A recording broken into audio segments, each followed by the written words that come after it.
আল্লাহ আমার রব, এই রবি আমার সব। দামে দামে তুন মনে তারি অনুভব। তোমার দুনিয়াতে আমি যেদিকে তাকাই, অথই নিয়ামতে ডুবে আছি সবাই।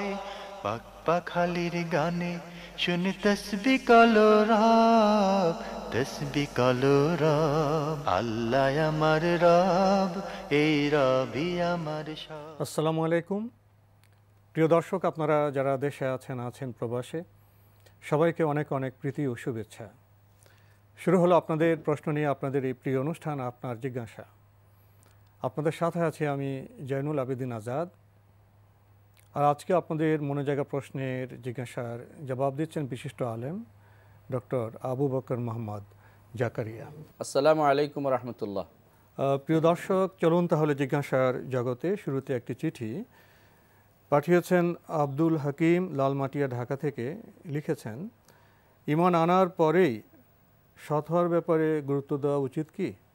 বিসমিল্লাহ, আলহামদুলিল্লাহ, ওসসালাতু ওয়াসসালামু আলা রাসূলিল্লাহ, বাদ। ঈমান আনার সাথে সৎ হওয়ার সম্পর্ক ওতপ্রোতভাবে জড়িত। কোরআনে কারিম আল্লাহ তাআলা বলেছেন, ইয়া আইয়ুহাল্লাযীনা আমানু তাকুল্লাহ ওয়া কুনু মা'আস সাদিকিন। হে ঈমানদারগণ, তোমরা আল্লাহ তাকওয়া অবলম্বন করো এবং সত্যবাদীদের সাথে থাকো। তাকওয়া অবলম্বন করার সাথে সাথে সত্যবাদী হতে হবে, এই জন্য যে আপনি কি ঈমানকে সত্যতার সাথে এনেছেন না আনেননি সেটা প্রমাণিত হবে। কোরআনে কারিম আল্লাহ তাআলা আরও বলেছেন, ওয়াল্লাযী জাআ বিসিদকি ওয়া সাদ্দাকা বিহি উলাইকা হুমুল মুত্তাকুন। যারা যা আল্লাহ তাআলা পাঠিয়েছেন তার নবীকে, সেটাতে সত্যায়ন করেছে এবং সত্য বলেছে, তারাই হচ্ছে সত্যবাদী, তারা হচ্ছে মুত্তাকি। তাহলে তাকওয়া অবলম্বন করতে হলে আপনি যে সত্যি ঈমান এনেছেন তার প্রমাণ হবে আপনার সততার সাথে। আপনি কতটুকু সৎ সেটার উপর নির্ভর করবে আপনি আসলেই সত্যি ঈমান এনেছেন কিনা। ঈমান মানুষকে সৎ করে তোলে, ঈমান মানুষকে সৎ করে তোলে। আর যারা ঈমান আনে না তারা অসৎ পন্থা অবলম্বন করে থাকে। ঈমান মানুষকে সঠিক পথে নিয়ে যায়। যখন একটা মানুষ মনে করে যে আল্লাহ তাআলা তাকে দেখছেন, জানছেন, তার প্রত্যেকটি অবস্থা সম্পর্কে তিনি ওয়াকিবহাল এবং তাকে এই বিষয়ে জবাবদিহি করতে হবে আখিরাতে, তখন তিনি অটোমেটিকলি সৎ হয়ে যান। সুতরাং ঈমানের সাথে সততার একটি বিরাট সম্পর্ক রয়েছে। তো যারা ঈমান আনার পরেও সততা অবলম্বন করে না, বোঝা যাচ্ছে তাদের ঈমানের মধ্যে কোনো না কোনো ত্রুটি রয়েছে। কারণ অর্থাৎ ঈমান এনেছে মৌলিকভাবে, কিন্তু ঈমানের মধ্যে কমতি রয়েছে, সেটা বাড়াতে হবে। এটাই হচ্ছে মূলত ঈমানের সাথে সৎ সম্পর্ক। আসলে ঈমান আনার পর তো যে সৎ হতে হবে এটাই তো সঙ্গতিপূর্ণ।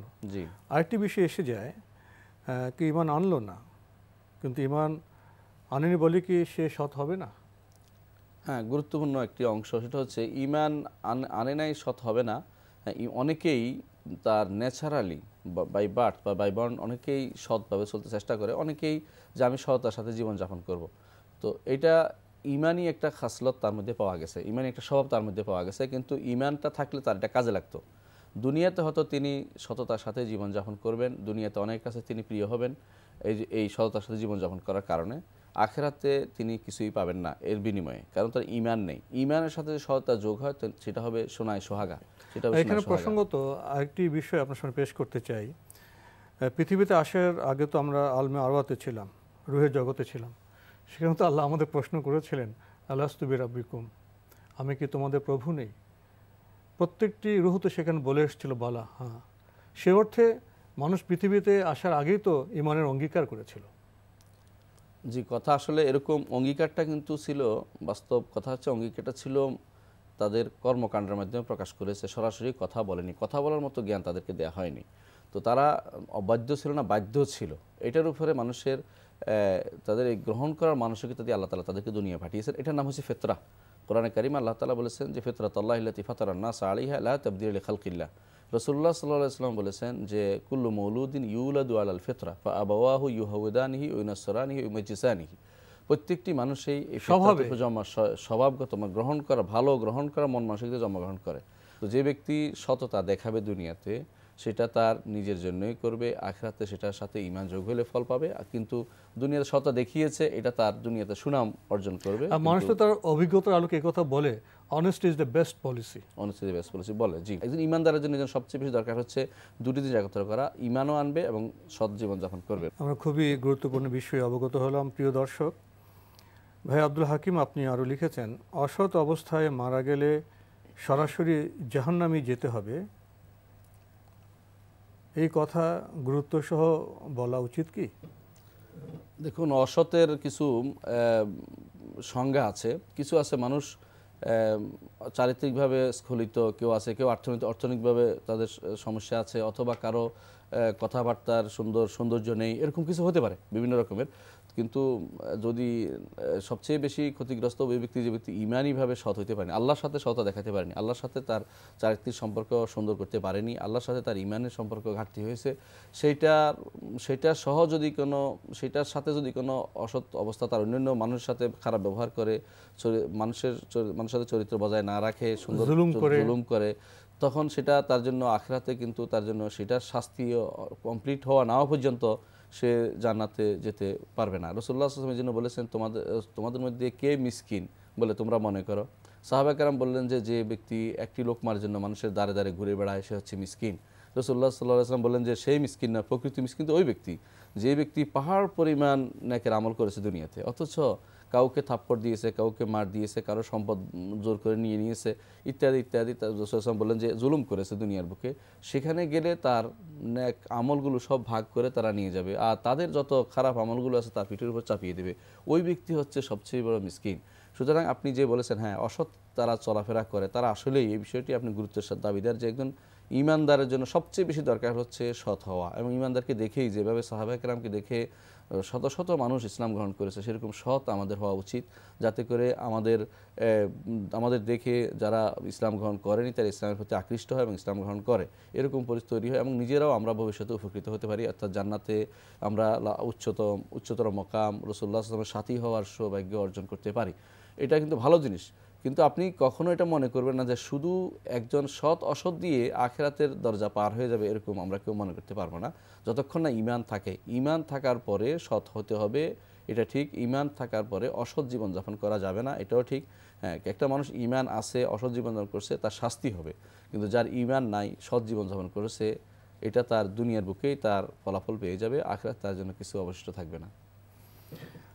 দর্শক, এবার আমাদের হাতে আরও একটি চিঠি, এটি পাঠিয়েছেন বেলায়েত হোসেন ফারুকী, মুলাদি, বরিশাল থেকে। আপনি লিখেছেন,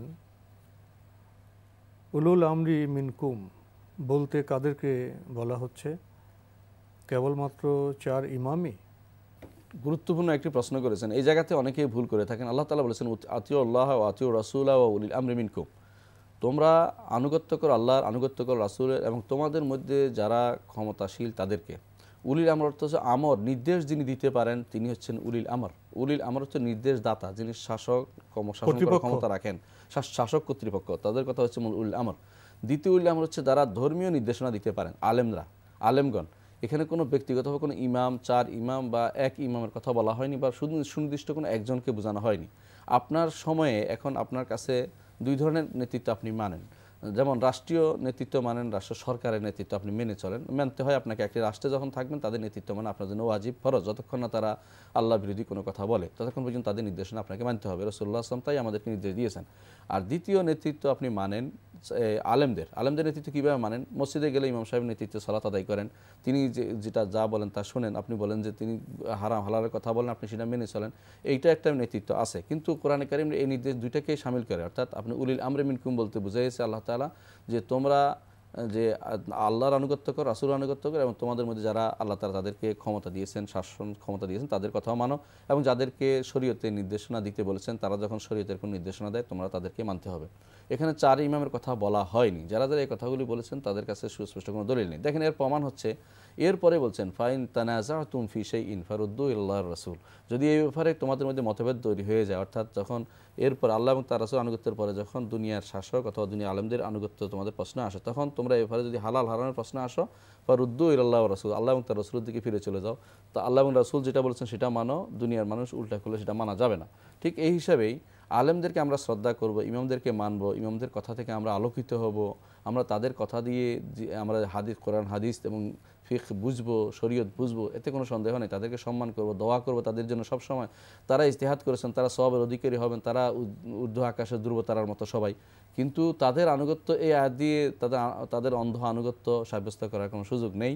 বরং আমরা মনে করব যে এই আয়াত দিয়ে তাদের সবাইকে বোঝানো হয়েছে রাষ্ট্রযন্ত্র যেমন মানতে হবে তাদেরকে, আলেমদের মানতে হবে ফিল মারুফ, অর্থাৎ ভালো কাজে, যেখানে তারা ভালো নির্দেশনা দেবেন সেটাকে মানতে হবে। এই আয়াতের এটাই বিশ্লেষণ, আপনি যখন প্রত্যেকটি তাফসীর দেখবেন এটাই বিশ্লেষণ করেছেন। কোনো ইমামকে মানতে হবে বা কোনো তাকলিদ করতে হবে, কোনো মাযহাবেরই একমাত্র মেনে চলতে হবে, মাযহাবকে এমন কোনো কথা অন্ধ অনুসরণ করা যাবে না, অন্ধ অনুসরণ করা এই হাতে বোঝানো অনুসরণ হয়। করতে হবে পবিত্র কোরআন এবং সুন্নাহর। সুন্নাহর এবং বাস্তব জীবনে যখন আমরা কারো আনুগত্য করতে যাব, তিনি আলেম হন বা তিনি শাসক হন, সেখানে দেখা যাবে কোরআন সুন্নাহ বিরোধী কিছু বক্তব্য সেখানে আছে কিনা আমাদের পরখ করতে হবে। এবং কোরআন সুন্নাহ আলোকে যিনি কথা বলবেন, বর্তমান সময়েও অতীতে যারা বলেছেন, বর্তমান সময়ে বলছেন, ভবিষ্যতে বলছেন, কোরআন সুন্নাহ আলোকে বললে আমরা সেটাই ইনশাআল্লাহ গ্রহণ করব। দর্শক, আমাদের ভাই বেলায়েত হোসেন ফারুকী উলুল আমরি মিনকুম প্রসঙ্গে আরও কয়েকটি বিষয় জানতে চেয়েছেন। এক্ষেত্রে সময় ও যুগের কোনো সীমারেখা আছে কি? ভাই, উলিল আমর বলতে আপনি আসলে আপনার এই প্রশ্নটি আগের প্রশ্নের সাথে জড়িত। আপনি মনে করছেন যে এক যুগের উলিল আমদের কথা মানতে হবে, পরের যুগের উলিল আমদের কথা মানতে হবে না, এরকম কিন্তু নয়। আল্লাহ তাআলা উলিল আমর, যেমন আল্লাহ তাআলার নির্দেশনা সবসময় মানতে হবে, রাসূলের নির্দেশনা সবসময় মানতে হবে, তেমনিভাবে প্রত্যেক সময় যে যেখানে থাকে সেখানেই যদি শাসক থাকে, শাসকের কথা যতক্ষণ পর্যন্ত কোরআন এবং সুন্নাহর বিরোধী না হবে ততক্ষণ পর্যন্ত শাসকের নেতৃত্ব, শাসকের ক্ষমতা, নির্দেশনা মেনে চলতে হবে। এটা হচ্ছে শরীয়তের বিধান। মনে রাখতে হবে যে এ শাসকের যেমন মানতে হবে, আলেমদের কথাও যুগে যুগে মানতে হবে। প্রত্যেক যুগে একজন মুজতাহিদ থাকা জরুরি, কারণ যুগ জিজ্ঞাসার জবাব আগের ইমাম দিয়ে যাননি। তিনি গায়েব জানতেন না, তিনি অবস্থা সম্পর্কে জানেন, তিনি তার সময়ের অবস্থা সম্পর্কে উত্তর দিয়েছেন। পরবর্তী সময়ে পরবর্তী অবস্থা আসবে, সেই অবস্থা উত্তর দিবেন। আগের ইমামরা, যেমন উদাহরণ হিসেবে দিচ্ছি, আগের ইমামরা উত্তর দিয়েছেন নৌকায় সালাত কীভাবে আদায় করবে। বর্তমানের ইমাম আলেমরা যারা আছেন তারা উত্তর দিবেন যে বিমানে সালাত কীভাবে আদায় করবে। তো সুতরাং প্রত্যেক যুগের সাথে সম্পৃক্ত এই আয়াতটি শুধু এক যুগের সাথে সম্পৃক্ত নয়, প্রতি যুগেই ইমাম থাকবেন, প্রতি যুগেই আলেম থাকবেন, প্রতিযোগী রাষ্ট্রপ্রধান থাকবেন, প্রত্যেকেরই এরকম গবেষক থাকবেন, তাদের আনুগত্য আমাদের করতে হবে যতক্ষণ পর্যন্ত তারা কোরআন সুন্নাহর বাইরে কোনো নির্দেশনা না দিবেন। জি, শেষে এই প্রসঙ্গে তিনি জানতে চেয়েছেন, তাদের নির্দেশনা না মানলে কি ইসলাম থেকে খারিজ হতে হবে? আলেমদের নির্দেশনা মানতে হবে আপনাকে, কারণ আলেমরা নবীদের ওয়ারিস, তারা হক কথা বলে থাকে, তাদের নির্দেশনা মানতে হবে। এটা হচ্ছে মূল কথা।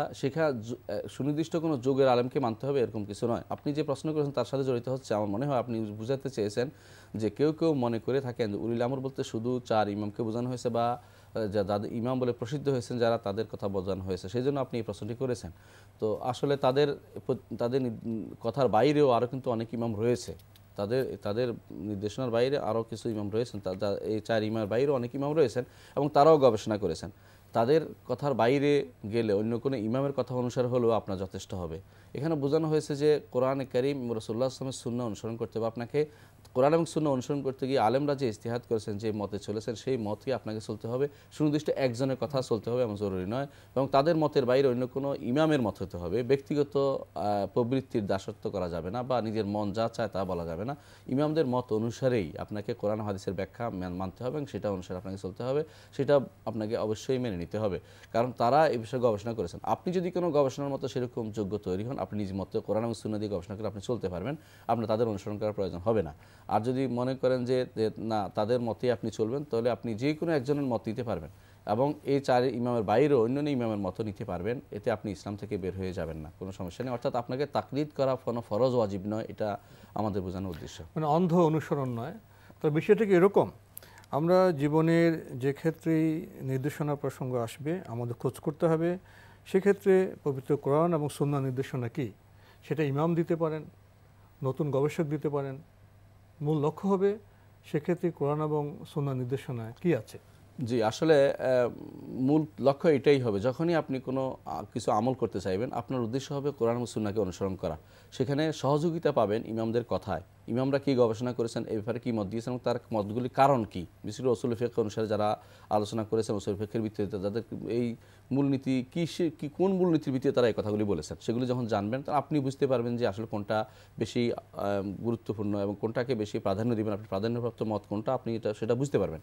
প্রাধান্যপ্রাপ্ত মত বুঝার পরে আপনি প্রাধান্যপ্রাপ্ত মতটা নেবেন, সেটা অন্য যে কোনো ইমামের হোক। এমনকি কখনো কখনো একজন ছোট ইমামের কথাও গ্রহণযোগ্য বেশি হবে, কারণ তার কথাটা বেশি দেখবেন যে কোরআন ও সুন্নাহর বেশি আকরাব, পরবর্তী পর্যায়ে উনি বেশি গবেষণা করেছেন এবং হয় দেখবে যে উনি আগে যিনি গবেষণা করেছেন তার থেকে সেটা আরো বেশি গুরুত্বপূর্ণ এবং বেশি সুন্দর হয়েছে, তখন তারটা আপনি নিতে পারেন, এতে কোনো সমস্যা নেই। অর্থাৎ একজন কাউকে যে তার কথা যাই হোক, ভুল হোক শুদ্ধ হোক, আমি তার কথাই সবসময় মেনে নেব, এরকম অন্ধ অনুকরণ, অন্ধ অনুসরণের কথা, অন্ধ তাকলিদের কথা আমরা বলি না কাউকে। জি, আপনি আরো লিখেছেন, তামাকজাত দ্রব্য যেমন সাদা পাতা, জর্দা, সিগারেট দেহের জন্য ক্ষতিকারক, কেননা এতে হাজারো ক্ষতিকর রাসায়নিক পদার্থ থাকে। তাই যারা সাদা জর্দা দিয়ে পান খেয়ে নামাজে ইমামতি করতে আসেন, তাদের ইমামতি কি বৈধ?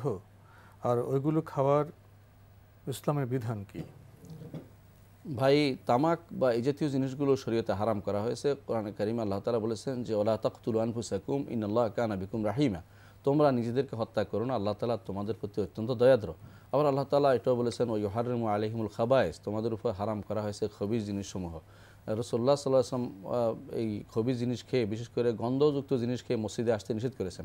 কোরআনে কারিমে আল্লাহ তাআলা ইসরাফ করতে, বেশি খরচ করতে বা অতিরিক্ত অনাহুত খরচ করতে নিষেধ করেছেন। আল্লাহ তাআলা বলেছেন ইন্নাল মুবাদ্দিরিনা কানু ইখওয়ানাশ শায়াতিন ওয়া কানা শাইতানু লিরাব্বিহি কাফুরা, যারা অতিরিক্ত খরচ করে তারা শয়তানের ভাই এবং শয়তান আল্লাহর জন্য কাফুর, আল্লাহর সাথে অকৃতজ্ঞতা অবলম্বন করেছে। সেই হিসাবে আমরা বলবো যে আপনি যে প্রশ্নটি করেছেন অত্যন্ত গুরুত্বপূর্ণ। আমাদের অনেক মানুষই দেখবেন যে অনেকে সিগারেট খাচ্ছে, অনেকে সেই তামাক পাতাই গিলে খাচ্ছে পান পাতার ভিতরে ঢুকিয়ে, দুটো একই জিনিস। আপনি কেউ গুল বানিয়ে খাচ্ছে, কেউ বিভিন্ন রকমের খাওয়া হলেই এটা নিষিদ্ধ জিনিস খাওয়া অর্থে হচ্ছে একটা অন্যায় করা হচ্ছে, গুনার কাজ করা হচ্ছে। তবে একটা জিনিস সত্য যে রাসূলুল্লাহ সাল্লাল্লাহু আলাইহি সাল্লাম নেককার বদকার সবার পিছনে সালাত আদায় করতে আমাদেরকে বলেছেন। সেই জন্য যদি তিনি সেটা খেয়ে সালাত আদায় করেন এবং আমরা তার পিছনে সালাত আদায় করি, আমাদের সালাত শুদ্ধ হয়ে যাবে, এতে কোনো সন্দেহ নেই। আমরা যদি ওনাকে সেটাকে নসিহত করতে পারি যে আপনি এটা খাবেন না, বা এটা যেহেতু শরীয়তে হারাম করেছে খাবেন না, তো উনি সর্বোচ্চ বলবেন যে এটা অপছন্দনীয়। তো অপছন্দনীয় জিনিস করবেন কেন? একজন ইমাম সাহেব তাকে সেটা বলবেন আসলে অপছন্দনীয় কিছু নয়, এটা আসলেই হারাম, তাকে এটা বোঝানো দরকার এবং যারা এগুলি খায় তারাও এতে পরিত্যাগ করা দরকার। কিন্তু আমাদের সালাত হয়ে যাবে এবং তারও সালাত হবে, কারণ গুনাহগার মানুষের সালাত হয়। তারা যতক্ষণ পর্যন্ত কুফরি বা শিরকে বা নেফাকি লিপ্ত, সরাসরি আকীদাগত মুনাফিকিতে লিপ্ত না হবেন, ততক্ষণ পর্যন্ত তাদের পিছনে সালাত আদায় করা যাবে। এটাই হচ্ছে ইসলামী শরীয়ত, ইসলামী আকীদার মূল নীতি এবং এটাই রাসূলুল্লাহ সাল্লাল্লাহু আলাইহি ওয়াসাল্লাম আমাদেরকে নির্দেশনা দিয়েছেন। আপনি আরও লিখেছেন, শ্রমিকের বেতন হালাল যদি তারা প্রতারণার আশ্রয় না নেয়, কিন্তু যারা সুদী ব্যাংকে চাকরি করেন তাদের বেতন ভাতা কোন পর্যায়ে, বৈধ না অবৈধ? কেননা আল্লাহ ও রাসূল সাল্লাল্লাহু আলাইহি ওয়াসাল্লামের যুদ্ধ ঘোষণা আছে 4 জনের বিরুদ্ধে: সুদখোর, সুদদাতা, সুদের লেখক এবং সুদের সাক্ষী। সুদ জিনিসটা অত্যন্ত মারাত্মক জিনিস, আমাদের সমাজে রন্ধে রন্ধে প্রবেশ করেছে। রাসূলুল্লাহ সাল্লাল্লাহু আলাইহি ওয়াসাল্লাম বলেছেন যে কিয়ামতের আগে একটা সময় হবে যখন সুদ কেউ খেতে না চাইলেও তার ঘরে পৌঁছে যাবে। তো সেই জন্য আপনি সুদের উদাহরণটা নিয়ে এসেছেন। আপনি কিন্তু তার আগে জানতে চেয়েছেন যে এই জাতীয় এই কাজ যারা করবে, যারা মনে করছে আমি কাজ করছি, কাজের টাকা নিচ্ছি, অর্থাৎ আমি তো কাজ করে টাকা নিচ্ছি, কিন্তু সব কাজে কিন্তু শরীয়ত অনুমোদন করেনি, সব কাজে শরীয়ত অনুমোদন করে। রাসূলুল্লাহ সাল্লাল্লাহু আলাইহি ওয়াসাল্লাম যেমন বলেছেন মাহরুল বাগী, যে বেশ্যার টাকা গ্রহণযোগ্য নয়, রাসূলুল্লাহ সাল্লাম বলেছেন যে এটা হারাম।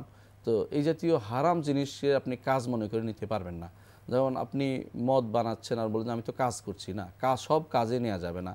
রাসূলুল্লাহ সাল্লাল্লাহু আলাইহি ওয়াসাল্লাম হালাল কামাই করতে বলেছেন। তিনি বলেছেন সবচেয়ে উত্তম কামাই হচ্ছে ওইটা যে কামাই মানুষ নিজ হাতে করে এবং হালাল কামাইটা করে, এটা হালাল হতে হবে জিনিসটা। আপনি যে কাজটা করেন হালাল হলে শুধুমাত্র তার কাজটা হবে সবচেয়ে, তার হবে যে টাকাটা পাবে সেটা উত্তম উপার্জন হিসেবে বিবেচিত হবে, সবচেয়ে উত্তম উপার্জন বিবেচিত হবে। কিন্তু যখন হালাল নয় জিনিসটা, সেটা উত্তম উপার্জন হবে না এবং সেটার জন্য আপনি সময় ব্যয় করা গুনার কাজের ভিতরে পড়বে। তো যারা এই জাতীয় সুদী ব্যাংকে চাকরি করে অথবা ঘুষ লেনদেনের মধ্যে লিপ্ত আছে অথবা এই জাতীয় হারাম গুনার কাজে লিপ্ত আছে, গুনার নাটক সিনেমা ইত্যাদি বানাচ্ছে, ওরা প্রত্যেকে তারা যতই বলুক যে আমি তো কাজ করে খাচ্ছি না, এই কাজ আল্লাহ এবং তার রাসূল অনুমোদন করেনি, এই কাজ করাটা হারাম। সুদের ব্যাপারে আপনি যেটা বলেছেন, হ্যাঁ সত্যিই বলেছেন যে সুদের ব্যাপারে রাসূলুল্লাহ সাল্লাল্লাহু আলাইহি ওয়াসাল্লাম রাসূলুল্লাহ সাল্লাল্লাহু লানত করেছেন। হ্যাঁ লানত করেছেন, কি বলেছেন? আকেলা রিবা, যে সুদ খায়, ওয়া মুকেলাও, সুদ যে খাওয়ায়, ওয়া শাহিদাইহি, সুদের দুই সাক্ষী, ওয়া কাতেব লেখককে পর্যন্ত রাসূলুল্লাহ সাল্লাল্লাহু আলাইহি ওয়াসাল্লাম এদের সবাইকে, এই 6 জনকে রাসূলুল্লাহ সাল্লাল্লাহু আলাইহি ওয়াসাল্লাম লানত করেছেন, অভিশপ্ত ঘোষণা করেছেন। এই জন্য সুদী ব্যাংকে যে ব্যক্তি চাকরি করে তার আয়টা হারাম, তাকে অবশ্যই আল্লাহর কাছে তওবা করতে হবে এবং ফিরে আসতে হবে যেখানে হালাল সেখানে। যদি কোনো কিছু না থাকে, কোনো কিছু করার মতো না থাকে, গতর খেটে কাজ করা শরীয়তে অনুমোদিত, গতকে শরীয়তে অনুমোদিত, যে কোনো, বরং এটা তার জন্য বেশি ভালো, কারণ আল্লাহর কাছে ফিরে যেতে হবে। হারাম খেয়ে তিনি আল্লাহর কাছে যাওয়াচ্ছে, হালাল খেয়ে কষ্ট করে হালাল কামাই করে আল্লাহর কাছে যাওয়া তার জন্য বেশি জরুরি। আপনি শেষে লিখেছেন, বাংলাদেশ প্রেক্ষাপট ইসলাম আলোচনা কামনা করছি। ভাই, এটা তো আলোচনা অনুষ্ঠান নয়, প্রশ্নোত্তর অনুষ্ঠান। আপনার বাংলাদেশের প্রেক্ষাপটে ইসলাম প্রসঙ্গে আলোচনা করতে গেলে তো ঘন্টার পর ঘন্টা সময় লেগে যাবে, তাই এই বিষয়ে আমরা অগ্রসর হতে পারছি না। আজকে আমাদের এখানে শেষ করতে হচ্ছে। আপনাকে অনেক ধন্যবাদ। জাযাকাল্লাহ খায়ের। প্রিয় দর্শক, আজকের প্রশ্ন উত্তরের যে সময়টা আমরা কাটালাম, এখানে অনেকগুলো বিষয় আমরা জেনেছি। আমাদের জানার আরও অনেক বিষয় রয়ে গেছে। আমরা যা জানবো তা পালন করব এবং নতুন কিছু জানার জন্য আমরা প্রতিদিন আসুন কিছু সময় আমরা ব্যয় করি। চিঠি লিখুন, প্রশ্ন পাঠান আমাদের ঠিকানায়। পরিচালক আপনার জিজ্ঞাসা, এনটিভি, বিএসসি ভবন, 7ম তলা, 102 কাজী নজরুল ইসলাম এভিনিউ, কারওয়ান বাজার, ঢাকা 1215। আপনারা ইমেলও করতে পারেন। আমাদের ইমেল অ্যাড্রেস আপনার জিজ্ঞাসা @ntv.bd.com।